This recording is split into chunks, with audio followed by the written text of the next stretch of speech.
To अनूबा study facts. तो आज हम बात करने वाले हैं गाइस एमपीटेट के बारे में। आप लोगों को सुनकर अजीब लग रहा होगा कि एमपीटेट अभी तो ना कोई उसका नोटिफिकेशन आया है और इस कोविड के टाइम पे तो पता नहीं एग्जाम कब होगा, तो अभी से हम एमपीटेट की बात क्यों कर रहे हैं। तो देखिए मैं आपको बता दूं कि ऑलमोस्ट जब भी जैसे ही कंडीशन कंट्रोल में आएंगी, जितने भी एग्जाम्स के फॉर्म फिल हो चुके हैं उनकी डेट धीरे धीरे आना स्टार्ट हो जाएगी और आपके एग्जाम हो जाएंगे। तो क्या आप उसी टाइम के लिए बैठे रहना चाहते हैं कि जब आपकी किसी भी एग्जाम की डेट अनाउंस हो या उसका नोटिफिकेशन निकल कर आए कि आपका एग्जाम भाई इतनी तारीख को है, क्या आप उसके 15-20 दिन पहले ही पढ़कर आप उसमें सिलेक्शन ले पाएंगे? क्योंकि एमपीटेट कोई क्वालिफाइंग तो है नहीं है कि भाई केवल क्वालिफाई करना है और हमारा जो जॉब है या केवल 90 मार्क्स लाकर हम सीधे जॉब ले लेंगे, ऐसा तो नहीं है ना। इसमें तो मेरिट में आना है और इसके लिए कम से कम आपको कम से कम 120 प्लस तो लाने ही पड़ेंगे ना मार्क्स।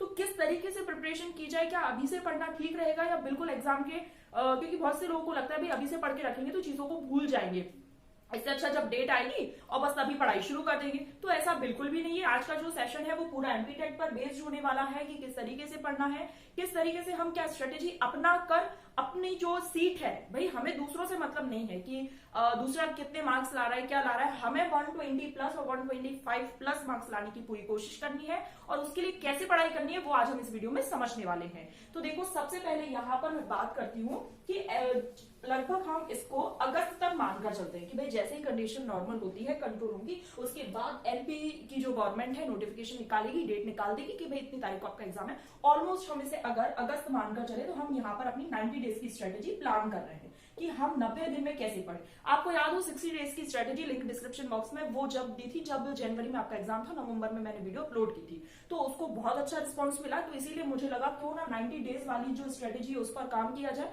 ऑलमोस्ट मई से जून जुलाई अगस्त 3 महीने ऑलमोस्ट यहाँ पर मिल रहे हैं। कोई एग्जाम अगर अगस्त से पहले तो है नहीं, अगस्त तक तो हमको टाइम मिल ही रहा है। तो 90 डेज में हम कैसे प्रिपेयर करें, अपने आप में सेल्फ कॉन्फिडेंस कैसे लाएं, मोटिवेटेड कैसे रहे, इस टाइम पर भी थोड़ा थोड़ा कैसे पढ़ते रहे। ऐसा नहीं कि बिल्कुल बुक्स रखकर हम जो नेगेटिविटी चारों तरफ फैल रही है बस उसी की तरफ ध्यान दें, कैसे होगा क्या होगा, थोड़ा सा पढ़ते भी रहना है। तो उसके लिए सबसे पहले तो भाई अगर आज से भी पढ़ रहे हो या पहले जो भी कुछ पढ़ा हो वो आपका अच्छी बात है, आपने जो कुछ पढ़ के रखा हो। सबसे पहले मैं ये बोलूंगी और मेरा हमेशा का रहता है, रिवीजन पर मैं हमेशा फोकस करती हूँ कि भाई रिवीजन तो आपको करना ही है। रिवीजन जितनी बार हो सके उतना अच्छा है। तो सबसे पहले देखो, आपने कुछ ना कुछ, आप में से सभी लोगों ने बहुत कुछ पढ़ रखा होगा, तो मेरा ये मानना है कि 90 में से 15 दिन तो आप अपने पूरे रिवीजन को लगा दो। जो भी आपने कुछ पढ़ रखा है पहले एक पेपर पर वो सारी चीजें नोट डाउन कर लो कि हाँ ये सब मैंने ये पढ़ रखा है, मैंने सीडीपी में सारी थ्योरीज कंप्लीट कर रखी है, पर मैंने एमसीक्यूज नहीं किए थे।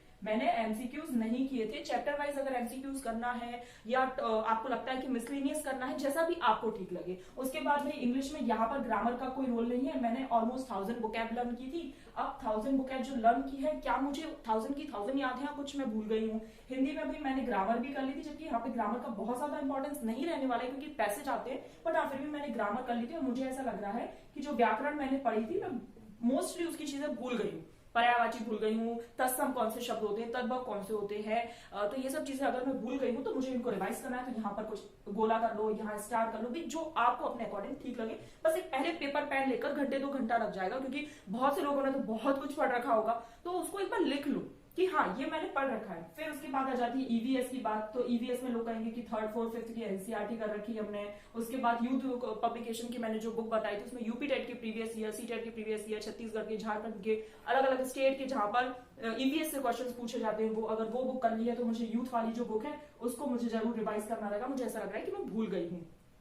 मैथ्स की बात आती है तो मैथ्स में बहुत सारे लोग कहेंगे अगर हमने तो अभी कुछ भी नहीं पढ़ा, कुछ लोग कहेंगे 6th की एनसीईआरटी कर ली, कुछ कहेंगे 6th to 8th हमने तो कर ली थी, अब हम थोड़ा सा उसका रिवीजन करके 9th और 10th पर फोकस करने वाले हैं। तो इस तरीके से पहले लिख लो सब कुछ कि हाँ मुझे मैंने क्या क्या किया है, और कोशिश करो 15 दिन, और अगर बहुत ही ज्यादा वास्ट सब कुछ पढ़ रखा है, ऑलमोस्ट तैयारी हो ही चुकी थी एग्जाम की, तो कम से कम 20 से 25 दिन रिवीजन को दे दो। अगर बहुत ही ज्यादा सब कुछ पढ़ रखा है तो देखो 20 से 25 दिन लग जाते हैं। बस ये है कि रिवीजन बहुत अच्छे से हो, ऐसे नहीं बस ऐसे पढ़ लिया, उसको वापस से ये चीज करो कि अब वो माइंड में सेट हो जाए कि अगर कभी मैं रिवाइज नहीं कर पा रहा हूँ मल्टीपल टाइम, तो अगर एग्जाम के 1 महीने पहले भी मैंने इसे पढ़ा तो मुझे ऐसा ना लगे कि ये तो मैं फर्स्ट टाइम पढ़ रहा हूँ। रिवीजन के टाइम पे बहुत से लोगों के साथ ऐसा ही होता है कि जब हम चीजें पढ़ते हैं और फिर उनको रिवाइज नहीं करते हैं तो हमें ऐसा लगता है यार ये चीज तो हमने पहली बार पढ़ रहे हैं यार, हमें तो ऐसा लग ही नहीं रहा कि इस चीज को हमने पहले भी पढ़ा है। तो वो समझने की कोशिश करना, ये बिल्कुल रियलिटी बेस्ड चीजें हैं, यहाँ पर कोई ऐसा नहीं है कि बस हाँ ये ऐसा भी हमारे साथ तो नहीं होता, ठीक है, जिसके साथ नहीं होता अच्छी बात है, but most of the cases में यही होता है कि जब हम रिवीजन नहीं करते हैं,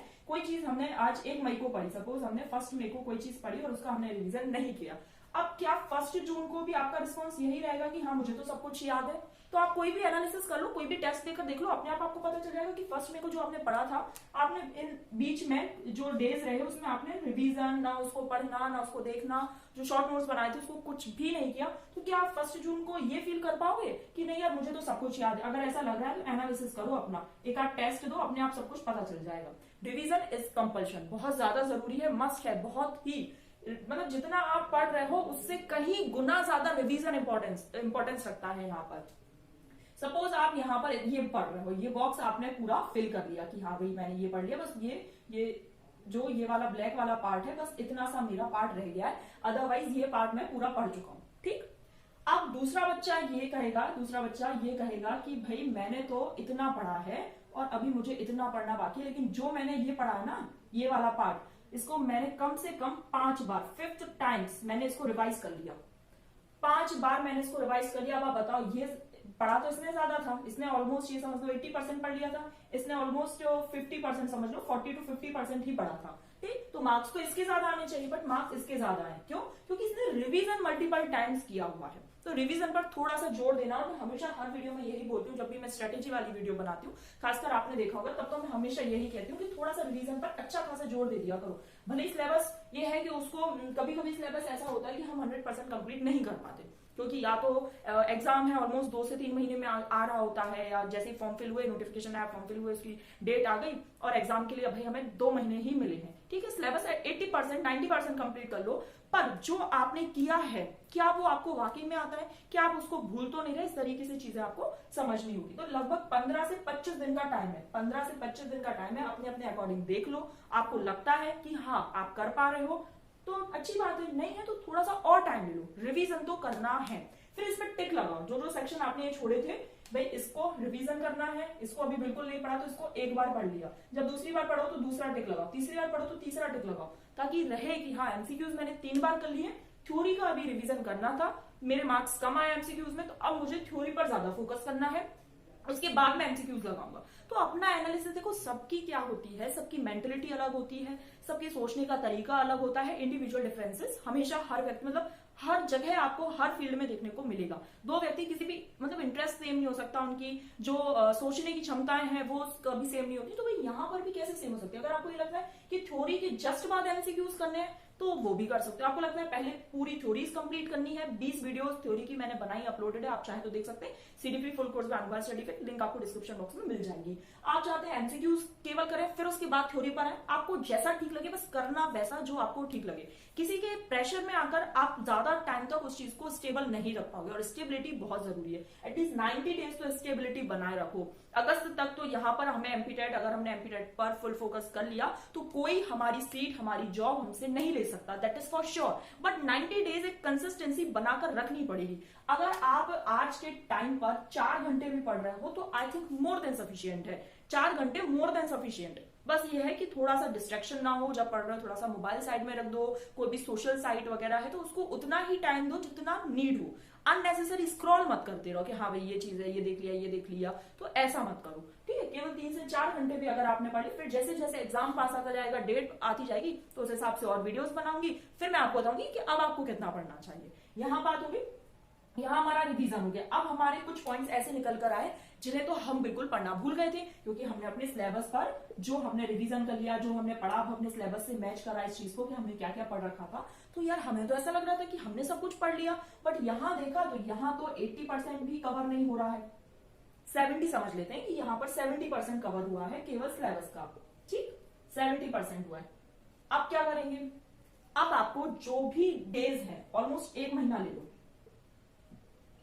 1 महीने में बैठकर जो 30% है उसको कंप्लीट करने की कोशिश करनी है, प्लस ध्यान दो, प्लस 70% आपने जो पढ़ा है उसको रिवीजन करना है। ऐसा नहीं है कि 30% जो हमने नया पढ़ने वाले हैं या जो हमने नहीं पढ़ा था उसको कंप्लीट करने में 1 महीना लगा दें और पीछे का जो 70% है उसको बिल्कुल भूल जाएं, हमें याद ही नहीं है कि हमने पढ़ा क्या था। ऐसा नहीं है, नया पढ़ने के चक्कर में पुराना ना भूल पाए। और इसके लिए सबसे सबसे बेस्ट है रिवीजन। रिवीजन करो। और क्यों? क्योंकि अब ये चूंकि एक महीना यहां लगा दिया, एक महीना हम नया पढ़ने में लगाने वाले हैं, और यहां पर क्या होगा, हम जो भी हमारा पढ़ने का टाइम रहेगा उसको हम 5 to 6 आवर्स ले जाएंगे। 5 to 6 आवर्स क्यों ले जाएंगे? 4 घंटे हम कुछ नया पढ़ेंगे, 2 घंटे हम अपना पुराना रिवीजन करेंगे। यहां पर आप कनेक्ट कर पा रहे हो ना कि भाई 30% जो हमारा रिमेनिंग सिलेबस है वो रह गया है, तो उसके लिए हमें क्या करना रहेगा, हम 4 आवर्स देंगे, जो कि हम आज से इस वीडियो के अपलोड होने बाद से जब आप इस वीडियो को देखेंगे तब से आप ये समझ लीजिए कि आपको 4 घंटे तो पर डे पढ़ना ही है। और एक महीने में ऑलमोस्ट आप 4 घंटे अगर पढ़ोगे तो जितना सब कुछ आपने पढ़ रखा होगा वो रिवीजन हो जाएगा। और आपको भी नहीं पता रहता है, कितनी बार ऐसा होता है कि हमें लगता है यार हमें तो ये आते ही नहीं, हमसे नहीं बनेगा, ये हमसे नहीं हो पाएगा। नहीं, लेकिन आप टेस्ट दिया करो, टेस्ट से अपना एनालिसिस होता है और अपने आप में मोटिवेटेड रहते हैं। अगर कम मार्क्स आ रहे हैं कोई बात नहीं, अभी आ रहे हैं ना कम मार्क्स, अगर हम अभी से अपने वीकनेस पर जोर ध्यान देने लगेंगे तो हम अपना इंप्रूवमेंट खुद से कर सकते हैं। कोई और बाहरी चीजें आकर हमें ये नहीं बताएंगी कि तुम यहाँ वीक हो, तुम्हें यहाँ पर अपना फोकस करना चाहिए। ये हमारे अंदर हमें पता होता है कि किस पॉइंट पर, किस टॉपिक पर हम वीक है, तो हमें उसी चीज पर अपनी पकड़ बनानी होगी। जो 30% है उसको हमें कंप्लीट करने की कोशिश करनी है। तो 4 घंटे हम बहुत है, 4 घंटे दे देंगे, और रिवीजन 2 घंटे बहुत है। क्यों? क्योंकि हमने तो पहले पढ़ लिया है ना, हमने तो एक बार यहाँ पढ़ लिया था, कुछ चीजें रह गई थी, फिर उसके बाद हमें जो 1 महीना मिला उसमें हम रिवीजन कर रहे हैं यहाँ पर 25 दिनों में, और फिर वापस से जो हमें 1 महीना और मिल रहा है इसमें भी रिवीजन कर रहे हैं। तो कम से कम देखो 3 बार तो यही हो गया ना। एक बार यहाँ पर भी तो आप पढ़ रहे हो ना अपना ये वाला, कि आपने पहले तो कुछ पढ़ा होगा ना, ऐसा तो नहीं ना कि एमपी टेट की बस फॉर्म आप फिल कर दिए थे, हमने तो कुछ पढ़ा ही नहीं है, ऐसा तो नहीं ना, कुछ तो भी पढ़ा होगा ना, 10% 20%, तो वो सब यहाँ लिखा है। तो एक बार तो हमारा पहले पढ़ा हो गया था, एक बार हमने ये 90 डेज में स्टार्टिंग की 30 दिनों में एक बार और पढ़ लिया, फिर दूसरी बार, मतलब ये दूसरी बार हो गया, पहली बार यहाँ हो गया था, और फिर ये जो 1 महीना है इसमें हम जो रिवीजन कर रहे हैं ये तीसरी बार हो गया। अब यहाँ पर हम 60 डेज में, मतलब जो 90 है, 60 डेज में हमें ये पता चल गया कि हमारा इतना इतना हो चुका है।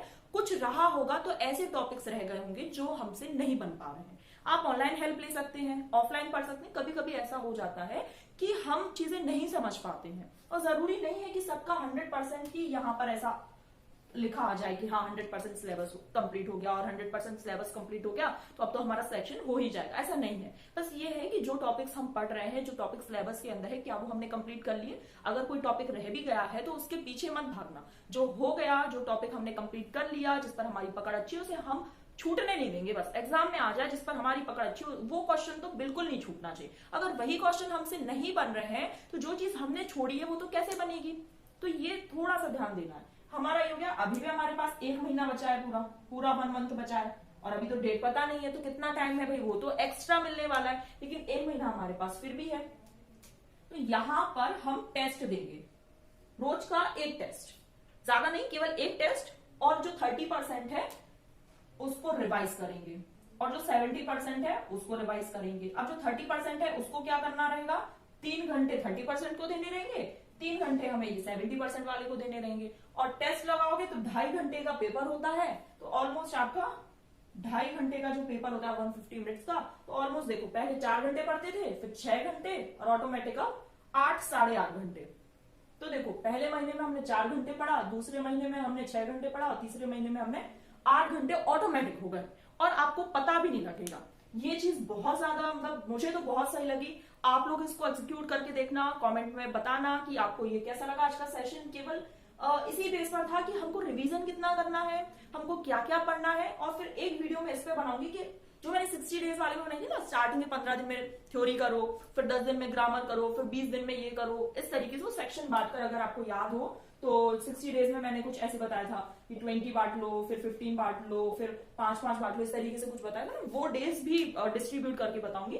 इस वीडियो को पहले तो आप ये चीजों को समझने की कोशिश करना। इस वीडियो के माध्यम से भी यही समझाना चाह रही हूँ कि रिवीजन बहुत ज्यादा जरूरी है, और ये नेगेटिविटी मत लाओ कि हमने तो कुछ पढ़ा नहीं है, हमने तो यार जनवरी फरवरी में ये पता चल गया था कि एमपी टेट पोस्टपोन हो गया, तो हमने तो फिर उसका बहुत ज्यादा पढ़ा ही नहीं, तो हम 2 से 3 महीने गैप हो गया, हम भूल गए। ऐसा कुछ नहीं है। अपने पेपर पेन लेके बैठो, लिखो कि हमने क्या क्या पढ़ा था, हमारा क्या क्या रह गया है, कौन सा पॉइंट वीक है, कौन सा पॉइंट अच्छा है, कौन सा टॉपिक हम बहुत अच्छे से कर सकते हैं, फिर उसके बाद ये सब 1 महीने में सब कुछ डिसाइड हो जाएगा, पढ़ मतलब 1-2 दिन में डिसाइड करके 1 महीने उस पर फोकस करो। फिर जो दूसरा महीना है उसमें जो रिमेनिंग पार्ट रह गया उसको पढ़ना है, और जो पुराना पढ़ चुके उसको रिवीजन करना है। फिर जो तीसरा महीना है उसमें टेस्ट देना है, प्लस दोनों पॉइंट जो नया था और जो पुराना था उसको मिलाकर रिवीजन करना है। तो देखो 90 डेज में आपको पता भी नहीं लगेगा कि 4 से 6 और 6 से 8 घंटे कब हो गए, क्योंकि एकदम से देखो कंसिस्टेंसी जरूरी है, बहुत जरूरी है, पर एकदम से 8 घंटे पढ़ोगे और फिर एकदम से 2 घंटे फिर 4 घंटे, मतलब कॉन्टिन्यूस चीजें नहीं बन पाएंगी तो मजा भी नहीं आता है पढ़ने में,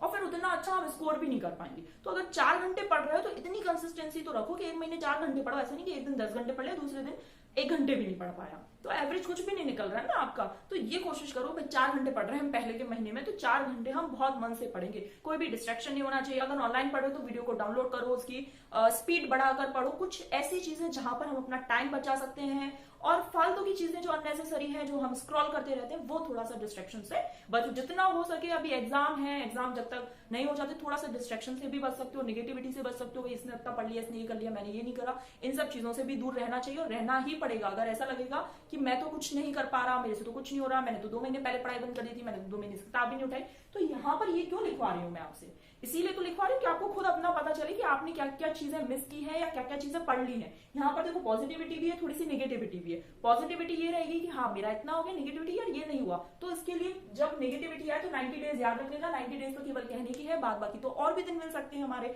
जब एमपी गवर्नमेंट डेट अनाउंस करेगी तभी तो हमारा एग्जाम होगा ना, वही 90 डेज तो हम अपने अकॉर्डिंग मानकर चल रहे हैं। तो आज का सेशन हम यहीं पर कंप्लीट करते हैं। आई होप आपको सेशन पसंद आया हो, पसंद आया तो लाइक शेयर सब्सक्राइब कीजिएगा, और नेक्स्ट वीडियो में ये 90 डेज को पूरा डिस्ट्रीब्यूट करेंगे कि हाँ इसको इस दिन में इतना कंप्लीट करना है, इसमें इतना कंप्लीट करना है, कैसे कैसे करना है, कौन सी बुक से पढ़ना है। बुक भी थोड़ी 1-2 और इंक्लूड करूंगी, प्रीवियस वीडियो में तो मैंने बुक्स बताई थी, बट हाँ कहीं पर अगर इंप्रूवमेंट की जरूरत है तो वो बुक्स वाली वीडियो भी लेकर आऊंगी।